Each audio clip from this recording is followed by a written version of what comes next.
I stand before you today to share with you a great discovery, maybe even something that creates a new paradigm in the field pertaining to the safety of our everyday lives. Now, safety, as we all know, is the first and arguably the most important of our corporate core values.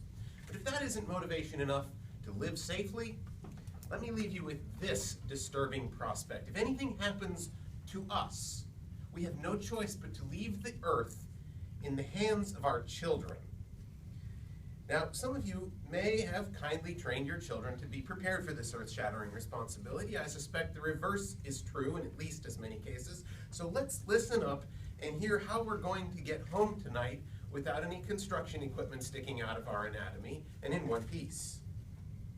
To give you the full appreciation for this new discovery, I should probably begin by telling you a little about the inspiration for this research, the nature of the research itself. I'll follow it up with the results, sort of sharing the secret, if you will, and then we'll talk about the implications and how we can use this discovery in our daily lives. The inspiration for the research came from a man I used to work with. His name was John Stone. No, he didn't weigh 20 stones. That was just his name. He was a logistics specialist in the Navy Reserve. Served alongside me. I was not a logistics specialist, but in his civilian job, he was a specialist, a private contractor dealing with matters of HSE, that's health, safety, did I mention, and environmental, in case anybody hadn't heard. And I got to talking with him one day. I said, John, how come you always reverse your car into the parking lot? He said to me, there's a story behind that. In his studies as a logistics specialist and an HSE person, he'd become interested in accident rates involving 18-wheelers, the big freight trucks, right? He discovered that the literature showed something like 30% of the accidents, the collisions, the injuries, all the things that cost money or time were happening in that teensy tiny fraction that the trucks spent in reverse gear. They do this for perhaps less than 1 mile out of 1,000, and that's 30% of the accidents. It's a no-brainer. Let's take and get rid of the reverse gear. They built some pull-through parking and loading docks, and they watched the accident rates plummet. The insurance rates went down. It was wonderful. I said to him, that's great. I'm convinced. But what does that have to do with you backing into parking stalls? He said, I don't back into parking stalls. I find 2 adjacent stalls that are nose to nose. I bring my car into one and keep on going through to the other. It looks like I'm backed in, but I've never had the car in reverse. I was convinced. I heard his sermon and I decided this is inspiring. I'm going to open my mind, open my eyes, open my ears, and look, listen, and feel for all the little things, the tiny changes I can make that'll have a vast increase in safety. And it wasn't long before a broadcast on National Public Radio really changed my outlook on this.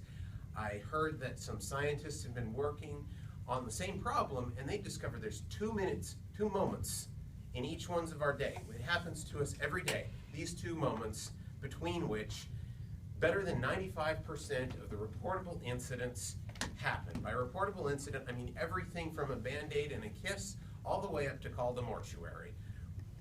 What are those 2 moments? Maybe you're wondering, because if our safety mission is to squeeze those 2 moments together and eliminate as much of the possibility for these accidents as possible. Those 2 moments, this is the secret, from the moment you get out of bed in the morning until the moment you go back to bed at night. Incidentally, the safest place on the job site is the donut shop down the street.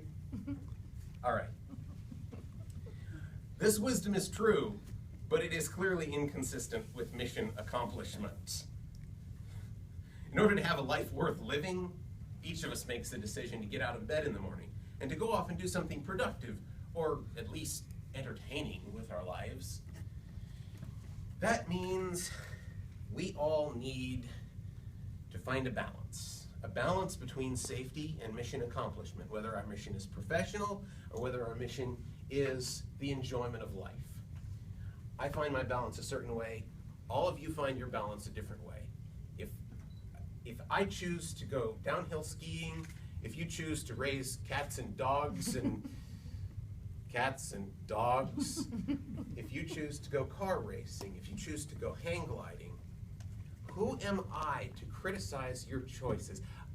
Most of the decisions and the things that go on in making those, they're never known. We may not even be conscious of them, but I assure you they happen because we have decided internally that the risk versus the benefit outweighs that risk. And of course, we've learned to balance risks. We're all adults here. If our parents didn't teach us, the School of Hard Knocks did, or else we wouldn't be here very long. Nature would take its course. That's not happening so far. Well, on the job site, there are policies, and of course we're all going to follow them. But let's not put our hopes too strictly in the realm of policy. I have a little story I'd like to share that illustrates that point. Are you with me here?